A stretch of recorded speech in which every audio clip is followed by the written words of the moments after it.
7/7/2025 சென்னை கிண்டியில் உள்ள தாத்தா ரெட்டைமலை சீனிவாசனுடைய பிறந்த நாளில் அவருடைய திருவுரை சிலைக்கு புகழஞ்சலி செலுத்திவிட்டு இந்த நாட்டுக்கு எழுத்துரையாக சொன்னார், எடுத்து சொன்னார், பேசினார். இந்த நாள் ஆதி தமிழர் எழுச்சி நாள் என்று உலகத்துக்கு சொன்னார்.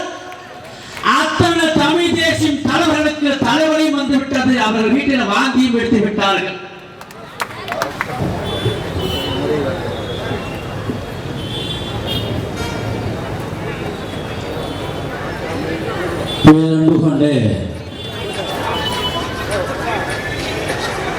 ஆதி தமிழர் விடுதலை இயக்கமும் நாம் தமிழர் கட்சியும் இணைந்து தமிழர் இனம், எழுச்சி, வரலாறு, பண்பாட்டு, கலாச்சாரம் இந்த நாட்டு மக்களுக்கு அர்ப்பணித்து விஞ்ஞானம் வளர்ந்திருந்தாலும் கூட தமிழர் தேசிய இனம் விஞ்ஞானத்துக்கு முன்பாக சவால் விட்டு இன்றைக்கு உலகம் முழுக்க வளர்ந்து கொண்டிருக்கிறது சொன்னால் செந்தமிழ் சீமான் அவர்களுடைய செயல்பாடு நாடெங்கும் பரவி பரவி பரவி பரவி திருப்பூரில் பஞ்சமன் மீட்பு போர் நிகழ்ச்சி பொதுக்கூட்டம் நடத்தப்பட்டது. தமிழகத்தில் இருக்கக்கூடிய அனைத்து தமிழ் தேசிய தலைவர்களுக்கும் தாழ்த்தப்பட்ட தலைவர்களுக்கும் பக்கமாக வந்து வழி தாங்க முடியாமல் வேதனையில் இருந்தார்கள். 7/7/2025 சென்னை கிண்டியில் உள்ள தாத்தா ரெட்டைமலை சீனிவாசனுடைய பிறந்த நாளில் அவருடைய திருவுரை சிலைக்கு புகழஞ்சலி செலுத்திவிட்டு இந்த நாட்டுக்கு எழுத்துரையாக சொன்னார், எடுத்து சொன்னார், பேசினார். இந்த நாள் ஆதி தமிழர் எழுச்சி நாள் என்று உலகத்துக்கு சொன்னார். அத்தனை தமிழ் தேசியம் தலைவர்களுக்கு தலைவலியும் வந்துவிட்டது. அவர்கள் வீட்டில் வாங்கியும் எடுத்து விட்டார்கள்.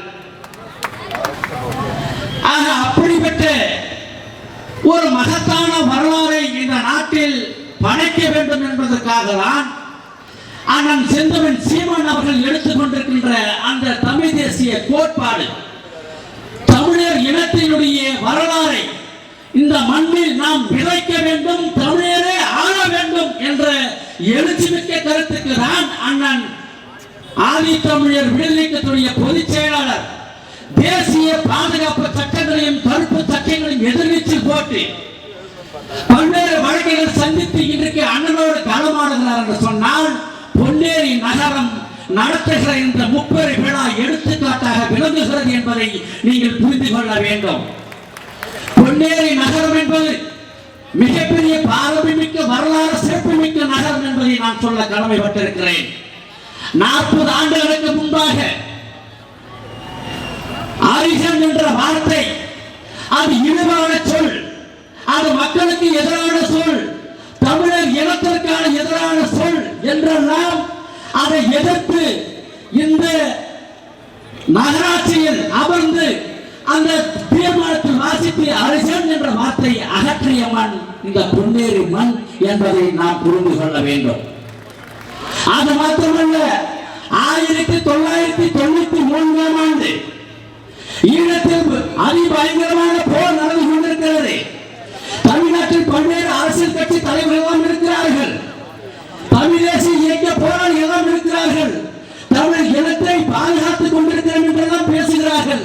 93 ஆண்டு அண்ணன் வினோத் அவர்களுடைய தலைமையில் உண்ணாவிரதம் போராட்டம் ஒரு நாள் முழுக்க போராட்டம் நடத்தி ஈழத்தை போரை நிறுத்தி இந்திய நாடாளுமன்ற தேர்தலை நடத்தி என்று முழக்க வைத்தோம் என்று 1903 ஆண்டு அதன் பிறகு மிகப்பெரிய போராட்டம் எடுத்தது. பல்வேறு வழக்குகள் நாங்களும் சந்தித்தோம். அண்ணன் செந்தமிழ் சீமான் அவர்கள் இயக்குநர்களாக பல்வேறு செய்திகள் அறிவு பெற்றோம். ஆனால் 96 ஆண்டு மிகப்பெரிய போராட்டம் இங்கு வெடித்தது. அப்ப வெடிக்கிற போது இங்கு இருக்கக்கூடிய திருவள்ளூர் மாவட்டத்துடைய ஆட்சியாளர் அவர்கள் ஜெயஸ்ரீ ரகுநாத் அவர்கள் ஒரு பார்ப்பன சமூகத்தை சேர்ந்த வெளிவெடுத்த அயோக்கிய அவர்கள். அதே போன்று இந்த நகரத்தில் ஆய்வாளராக இருந்த காவல்துறையின் நாராயணன் என்பவர் ஒரு பார்ப்பன சமூகத்தை சேர்ந்த சாதி வரி விடுத்தவன். தேசிய பாதுகாப்பு சட்டத்தில் அந்த வினோத் அவர்களை ஓராண்டு சிறை அடைத்தார்கள். அப்போதும் நாங்கள் ஒருபோதும் நாங்கள் பயப்படவில்லை, நாங்கள் பின்வாங்கவில்லை. அன்றைக்கு அண்ணன் வினோத் அவர்கள் விடுதலை ஆக வேண்டும் என்று சொல்லி வீதிக்கு வந்த பெண்கள் எல்லாம் அவர்களுக்கு 40 வயது இருந்தது. இன்றைக்கு செந்தமிழ் சீமான் பொன்னேரி நகரத்துக்கு வருகிறார். அண்ணனுடைய தலைமையில கூட்டம் நடத்துகிறார் சொன்ன உடனே 70 வயது அவர்கள் கூறியிருக்கிறது.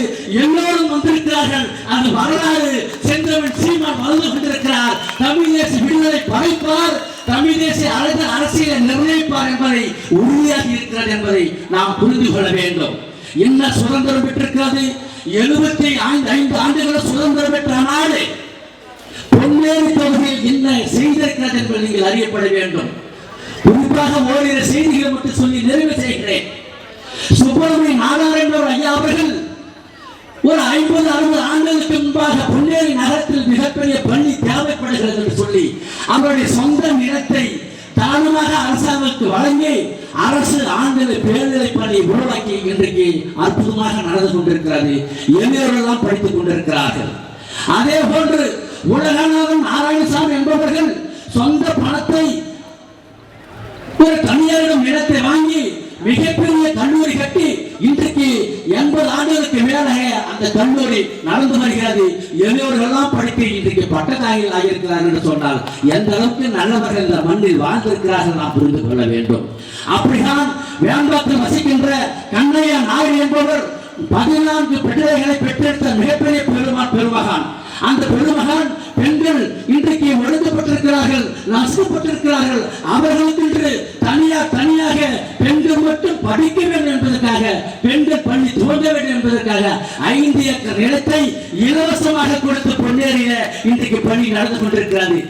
இவர்கள்தான் தியாகசீலர்கள், பெருந்தகை தமிழர்கள், நாட்டுக்கு உண்மையான தலைவர்கள், நாம் போற்றக்கூடியவர்கள் இந்த நாளில் என்பதை நாம் புரிந்து கொள்ள வேண்டும். 75 ஆண்டுகள் சுதந்திரம் பெற்ற திராவிட கட்சிகள் ஒரு சிறு பள்ளிகள் துவங்க முடியாத நாதியற்ற அரசியல்வாதிகள் என்பதை நாம் புரிந்து கொள்ள வேண்டும். அவர்கள் கல்விக்காக ஆட்சிக்கு வரவில்லை, மாணவர்கள் நலனை பாதுகாக்க வரவில்லை, தமிழர்களுடைய நலனை பாதுகாக்க வரவில்லை. அவர்கள் எல்லாம் ஒரு சிறு வியாபாரிகள், வியாபாரத்துக்கு வந்திருக்கிறார்கள்.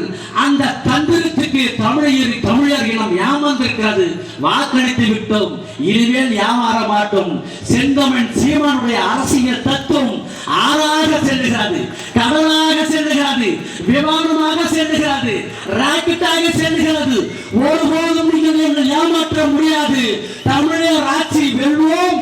விரைவில் அண்ணன் தலைமையில் ஆட்சியில் அமைப்போம். வாய்ப்புக்கு நன்றி, வணக்கம்.